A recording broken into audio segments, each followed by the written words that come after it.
মাত্র 20 হাতের মরণ ফাঁদ। মধ্যরাতে হঠাৎ কি এমন ঘটলো হাজরাতলায় যে হাসিতে ফিরল গোটা গ্রাম। রাত বাড়তেই হাবড়ার কুমড়া গ্রাম পঞ্চায়েতের হাজরাতলা এলাকায় বদলে গেল ছবিটা।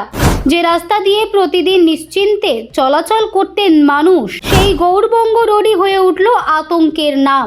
পরপর দুর্ঘটনা, আহতদের সংখ্যা বাড়তেই ক্ষোভে ফেটে পড়লেন গ্রামবাসীরা। স্থানীয় সূত্রে জানা যায়, গৌরবঙ্গ রোডে মাত্র 20 হাত দূরত্বে রাতারাতি তৈরি করা হয় পরপর দুটি বাম্পার। শুরু হয় বিপত্তি। অভিযোগ, এই বাম্পারই হয়ে উঠেছিল মরণ ফাঁদ। একের পর এক দুর্ঘটনা। মাত্র 7 দিনের মধ্যেই ঘটে যায় 15-এরও বেশি দুর্ঘটনা। কারো হাত ভেঙেছে, কারো পা, কেউ ভর্তি হাবড়া হাসপাতালে, কেউ আবার কলকাতায়। কয়েকজনের অবস্থা আশঙ্কাজনক। বাম্পার সরানোর দাবি জানিয়ে বারবার প্রশাসনের দ্বারস্থ হলেও মেলেনি কোনো সমাধান।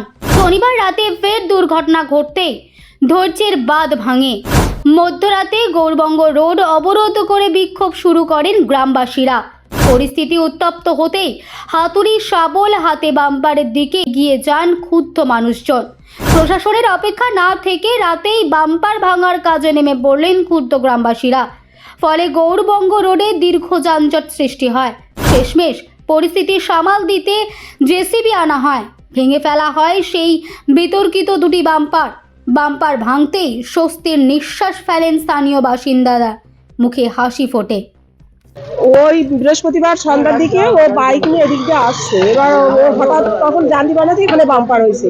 এবার বাম্পারে ও যখনই উঠেছে তখন ওই ছিটকে গিয়ে ও মানে পড়ে গেছে, মানে এটা সামলাতেই পারেনি। আর এত উঁচু দিয়েছে বাম্পারটা যে ও মানে বুঝতেও পারে না, আর লাইট ছিল না তো তখন। হ্যাঁ, আর দুটো বাম্পারই কাছাকাছি হয়ে গেছে। ছেলের অবস্থা খুবই খারাপ, আমার একটাই ছেলে। চাইছি এখন এই বাম্পার তুলে দেবে, যত সময় না তুলবে রাস্তা থেকে একজনও যাবো না, আর গাড়ি এই রাস্তায় অবরোধ করা থাকবে। বাম্পার তুলে দেবে, রাস্তাতে সরে যাবো। একটা বাম্পার 18 পা পরেই আবার এই আরেকটা বাম্পার, দুখানা বাম্পার হঠাৎ আমরা কেউ জানতে পারিনি এখানে বাম্পার হয়ে গেছে দুখানা। এবার কোনো জায়গায় যদি অ্যাক্সিডেন্ট হয়, কেউ যদি মারা যায়, সেখানে চক দিয়ে আঁকা হয় না, যেখানে কেউ মরে গেছে তার চিহ্ন রাখা হয়, ঠিক সেরকম অ্যাক্সিডেন্ট হওয়ার পরে এখানে চক চুন দেওয়া হয় যে এখানে অ্যাক্সিডেন্ট হয়েছে বা এখানে বাম্পার আছে মেনশন করা হয়। তাছাড়া কোনো সময় চুন দেওয়া এখন অব্দি চুন দেওয়া হয়নি। 6-6টা অ্যাক্সিডেন্ট হয়ে গেছে। আজকে যে ভয়ঙ্কর অ্যাক্সিডেন্ট হয়েছে সে অ্যাক্সিডেন্টে হয়তো একজন মারা যায়। বারবার অ্যাক্সিডেন্ট হওয়া সত্ত্বে কেন পুলিশ প্রশাসন এবং পিডব্লিউডি এবং অন্যান্য যারা রয়েছে, রোলিং এর যারা দায়িত্বে রয়েছে, তারা এই উদ্যোগ নিয়ে এই বাম্পার কেন সরিয়ে দিচ্ছে না? আমরা চাচ্ছি আজ অবিলম্বে এই রাস্তার এই বাম্পার অবিলম্বে তুলে দেওয়া হোক এবং পুলিশ প্রশাসনের পক্ষ থেকে ফাঁড়ির সম্মানীয় অফিসার নায়কবাবু বলেছিলেন যে এই বাম্পার আমি তুলে নেব। কিন্তু আজকে যে অ্যাক্সিডেন্ট হয়েছে, আমরা পাবলিক বলছে, আমাদের গ্রামবাসী থেকে সবাই বলছে যে নায়কবাবু আমাদের যিনি দায়িত্বে রয়েছেন ফাঁড়ি, তিনি এই প্রতিশ্রুতি দিয়েছেন এই বাম্পার তুলে দেবো, কিন্তু প্রতিশ্রুতি দেওয়া সত্ত্বেও বাম্পার না তোলার কারণে এই আবার পুনরায় অ্যাক্সিডেন্টটা হলো। এই জন্য গ্রামবাসীদের প্রত্যেকে দায় দিতে চায় যে এই অ্যাক্সিডেন্টটার পুনরায় হওয়ার কারণ হচ্ছে আমাদের নায়কবাবুর প্রতিশ্রুতি অস্বীকার করার কারণে। আজকে কাজটা যদি করতেন উনি বা কাজটা যদি করাতেন, আজকে এই দিনটা আমাদের দেখতে হতো না। আমরা চাচ্ছি যে আবার যেন পুনরায় কালকে সকালে আগামীকাল যেন আর একটা অ্যাক্সিডেন্ট না হয়, যার দায় গিয়ে পড়ে আবার প্রশাসনের পড়ে। অবশেষে এটা আমাদের এখানে দুটো বাম্পার দিয়েছিল, আমরা কেউ জানি না। হঠাৎ করে একদিন সন্ধ্যা থেকে দেখি যে এখানে দুটো বাম্পার হয়ে গেছে। আর বাম্পার হয়ে যাওয়া মানে বাম্পার দুটো এমনই দিয়েছে এলাকার লোকজন কেউ জানে না, রাস্তাঘাটে যাওয়া চলছে কেউ জানে না। আর বাম্পারটা এখানে দেওয়ার আমি মনে করতাম কিছুই না।